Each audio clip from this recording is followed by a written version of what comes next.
کی ماما جب اس کو اسکول سے چھٹی کے وقت لینے کے لیے گئیں تو ہانیہ کی نظر درختوں پر پڑی اور اس نے اپنی امی سے پوچھا، ماما یہ درختوں کے پتے لال اور سنہرے کیوں نظر آ رہے ہیں؟ اور کچھ پتے تو درختوں سے جھڑ بھی گئے ہیں۔ امی نے اسے بتایا۔ بیٹا یہ خزاں کا موسم ہے۔ ہانیہ بولی، یہ موسم کیا ہوتا ہے ماما؟ بیٹا پورے سال میں قدرت نے 4 موسم دیے ہیں۔ ابھی خزاں کا موسم ہے، اس میں ٹھنڈی ہوائیں چلتی ہیں، درخت سے پتے جھڑ جاتے ہیں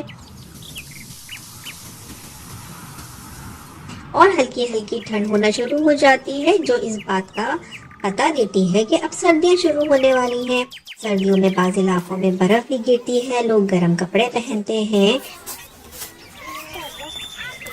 سنو مین سے کھیلتے ہیں، دن کے وقت دھوپ جبکہ رات میں آگ جلا کر اس کی گرمی سے لطف اندوز ہوتے ہیں، اور پھر آہستہ آہستہ برف پگھلنی شروع ہو جاتی ہے اور درختوں پر سبز پتے اور پھول نظر آنے لگتے ہیں۔ اس موسم کو بہار کا موسم کہتے ہیں۔ پرندے اور تتلیاں خوشی سے کھیلتے اور گیت گاتے نظر آتے ہیں۔ بارش ہوتی ہے، زمین کو نئی زندگی ملتی ہے۔ اس کے بعد آتا ہے گرمی کا موسم۔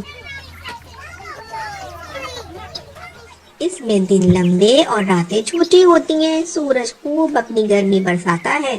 اسی موسم میں بچوں کو اسکول کی چھٹیاں بھی ملتی ہیں، وہ بہت شوق سے سی سائڈ جاتے ہیں۔ اس کے بعد آہستہ آہستہ گرمی کم ہونے لگتی ہے اور دوبارہ سے موسم میں سردی آنا شروع ہو جاتی ہے۔ ہانیہ نے ساری باتیں بہت شوق سے سنی۔